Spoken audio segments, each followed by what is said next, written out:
on parle d'un sujet qui nous tient très à cœur, qui est celui des femmes qui changent le monde.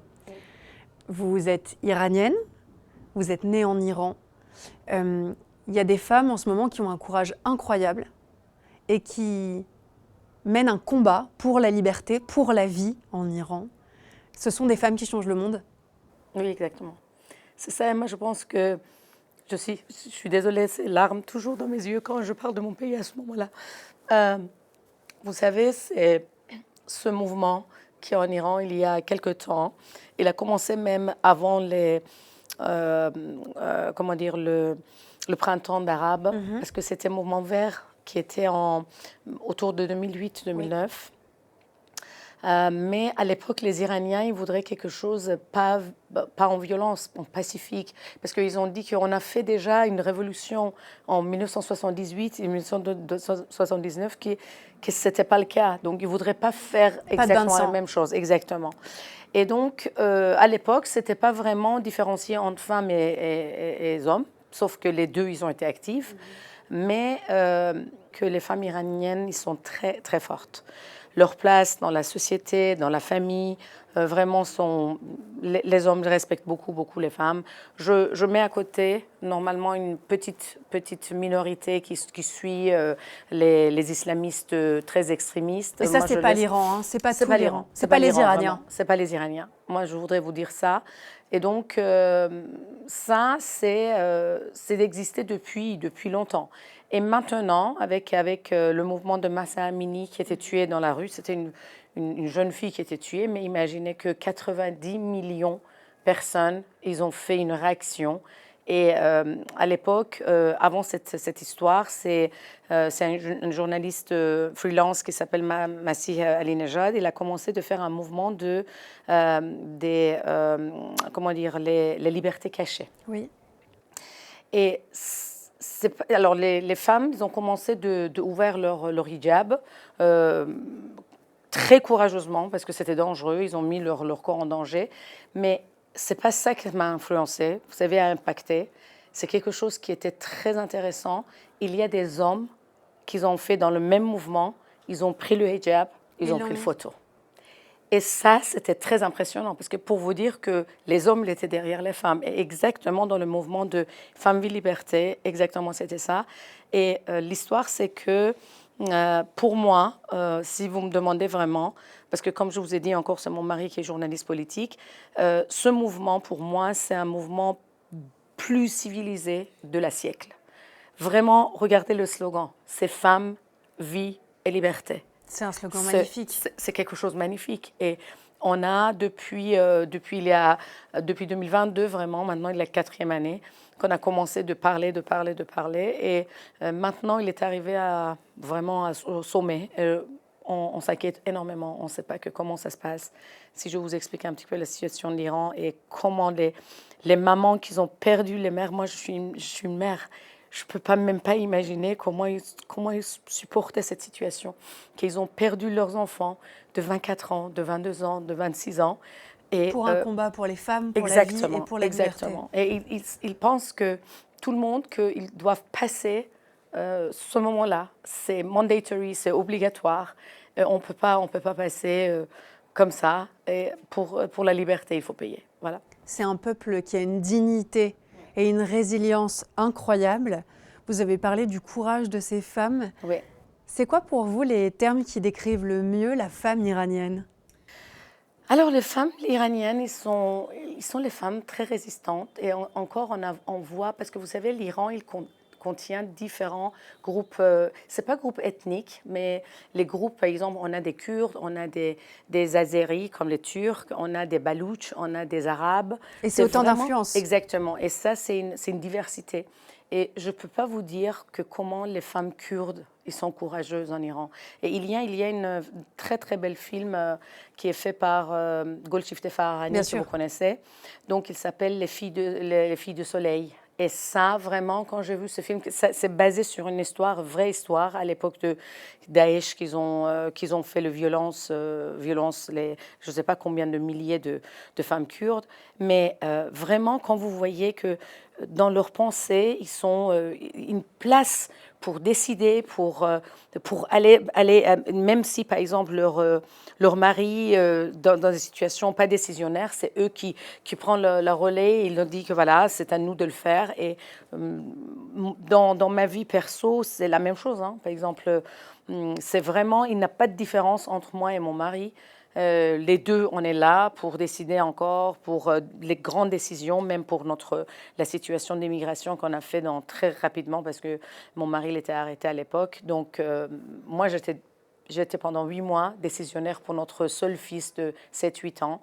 On arrivait en France toute seule, je n'ai pas d'amis, j'étais à Besançon, c'est une petite ville. Mais j'ai décidé de créer une association pour aider les réfugiés politiques. Et j'ai fait ça. Et ce n'était pas que pour les Iraniens, c'était pour les Turcs, Afghans, Kurdes, Syriens, Irakiens. Et même maintenant, je suis impliquée dans différents... Je suis très, très, très occupée. Mais je mets mon temps pour ça, parce que pour moi, c'est essentiel. Essentiel pour déjà aider eux pour intégrer dans leur nouvel endroit de vivre. Et il y a beaucoup d'artistes qui souffrent, il y a beaucoup de qui sont opprimés par des régimes, exactement, bien sûr, autoritaires. Exactement. Et moi, je pense que les Français, il faut faire attention à le bijou qu'ils ont, que c'est la liberté. Cette liberté, il y a beaucoup d'endroits du monde que les gens payent avec leur sang pour l'avoir.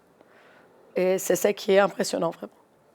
Votre engagement de femme, votre engagement militant, où est-ce que vous trouvez cette force ? Je ne sais pas, c'est culturel ça. Vous savez, je vous donne un exemple. Vous savez que ça, c'est quelque chose d'historique. Moi, je pense que les Iraniens, ça, ils ont dans leur sang, les Perses, parce que vous savez qu'après que c'est l'attaque d'islam dans les pays civilisés comme Égypte et comme Perse, malheureusement, par exemple, les Égyptiens, ils ont perdu leur langue. Les Égyptiens, maintenant, ils parlent arabe. Ce n'est pas le cas des Iraniens. Mais ce n'est pas le cas des Iraniens, parce qu'ils ont résisté. Et même, vous savez, ils ont très intelligemment à l'époque, parce qu'ils ont trouvé que maintenant, les islamistes là-bas et extrémistes là-bas, à l'époque, ils vont détruire tous les temples. Les temples de Mithraïs, tout ça. Donc, comment ils ont fait ? Ils ont transformé tout en mosquée.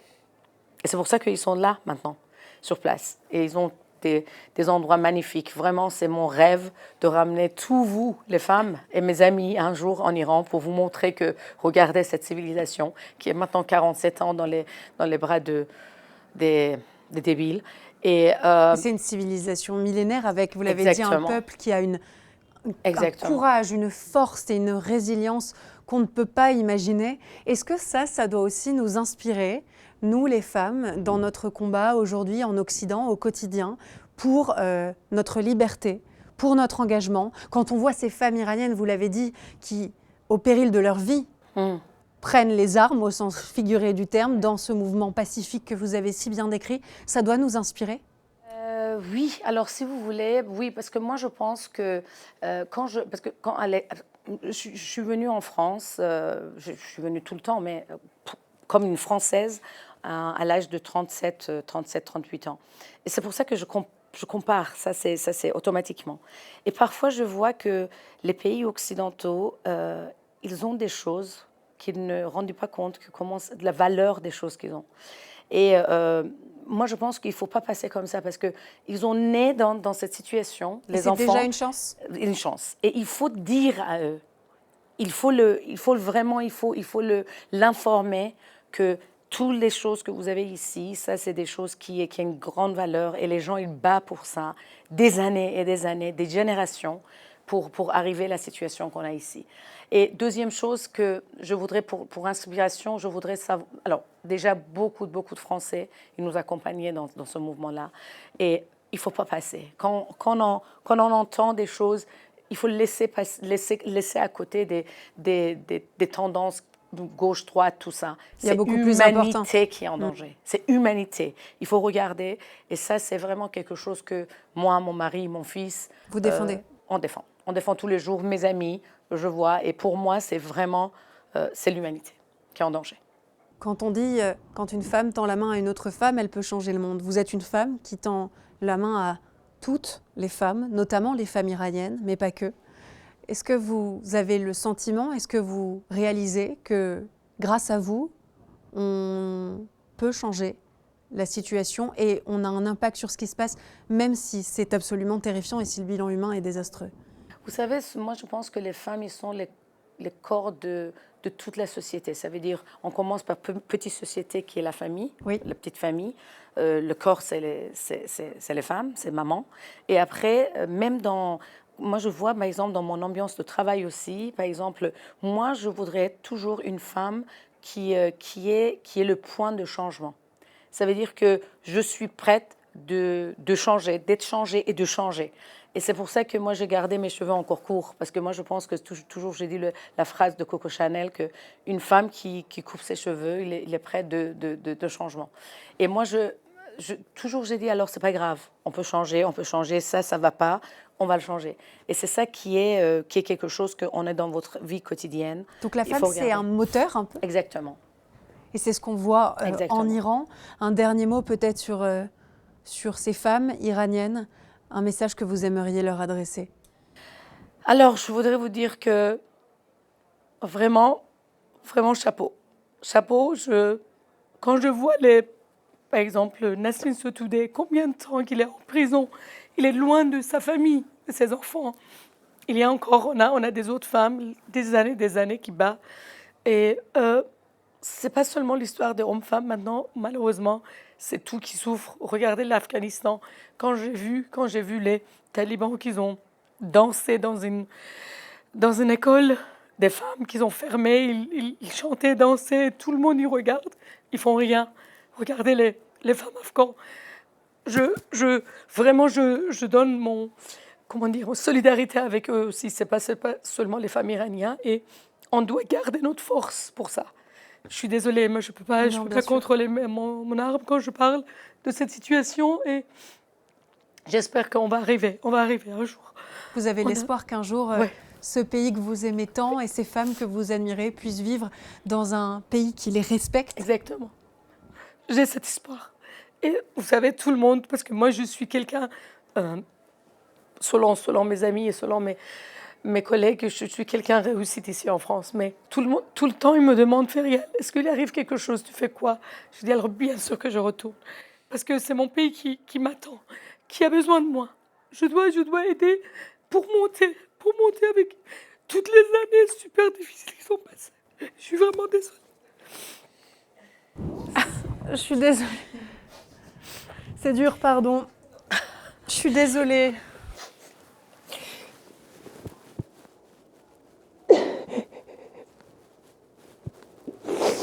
Je t'assure, tu sais quoi, si on partage tout, si tout le monde... C'est pas possible que ça reste comme ça. C'est pas possible, c'est le problème le plus majeur. Tu parles de l'Afghanistan, mais merde, c'est la moitié de la population qui sont des femmes. Oui. Et on est traité comme moins de droits qu'un écureuil qui ne veut même pas aller dans Exactement. Il faut que ça et c'est en partageant, je pense, de plus en plus ça. Il faut que tout le monde prenne la parole. C'est avec le cœur, pour que les gens prennent conscience. Comment? C'est la première guerre qu'il faudra aller faire. Tu sais, je me dis toujours, mais ils vont faire de la guerre pour des territoires. Mais là, tu dois les libérer. Un être humain qui est une femme, c'est l'humain. Il y a une partie de la moitié de la population qui est encore esclave. Et c'est pas possible. Je suis désolée. Non, mais c'est moi qui... Mais c'est depuis hier, toutes mes présentations, les dernières slides, c'est sur l'Iran. Oui. Et quand ils me parlent, alors je suis toujours larmes dans les yeux. Les gens, ils viennent, ils restent debout, ils applaudissent, ils m'embrassent. Et vraiment, c'est ça, il faut passer le message. Nous sommes là pour passer le message. Ce que je trouve magnifique, c'est la manière dont vous parlez de l'Iran, parce que l'Iran, c'est pas uniquement cette poignée, vous l'avez dit, de débiles, d'imbéciles et de monstres qui mènent cette répression. Et je trouve ça très beau de parler de ce que sont les Iraniens, de ce que sont les Iraniennes. Exactement. Et c'est un message que je trouve très fort parce qu'on a tendance à l'oublier dans ces conflits et dans ces situations géopolitiques qui sont absolument atroces. On ne se souvient plus. Et c'est un peuple absolument incroyable. Et vous avez parlé de la résilience des Iraniens. Et quand on connaît un peu l'histoire de cette région du monde, c'est... Oui. C'est phénoménal. Et regardez par exemple, même pour la musique, ils ont fait exactement ça. Hein. La musique, ils ont gardé la musique iranienne, ils ont transformé la musique islamique. Ça veut dire qu'ils ont fait des choses, par exemple, religieuses. Et les Arabes, à l'époque, les Arabes, les islamistes, moi je ne suis pas arabe, c'est les islamistes à l'époque, ils ont pensé que les chansons religieuses. Mais non, ils ont gardé leur musique. Et à travers des années, ils ont gardé. Et maintenant, on a la musique, on a les bâtiments magnifiques qui n'étaient pas détruits comme Bouddha, le Great Buddha de Afghanistan. Et il faut vraiment résister. Et ces résistances, c'est vraiment, je pense que c'est dans notre sang. Bravo pour votre engagement et merci infiniment pour votre confiance. Désolée, parce que c'est... Non, justement. Non, mais je dis alors, comme j'étais très, très, très prise ces jours-ci, mais quand tu m'as dit que il faut que tu parles comme une femme, moi je dis alors, peut-être je dois passer un message. J'ai dit à mon mari, je dis alors Massoud, non, je prends toutes les opportunités, toutes les tribunes pour passer ce message-là. Et voilà. Donc merci pour vous. Merci infiniment. Vous êtes formidable. Merci. Vraiment. Merci.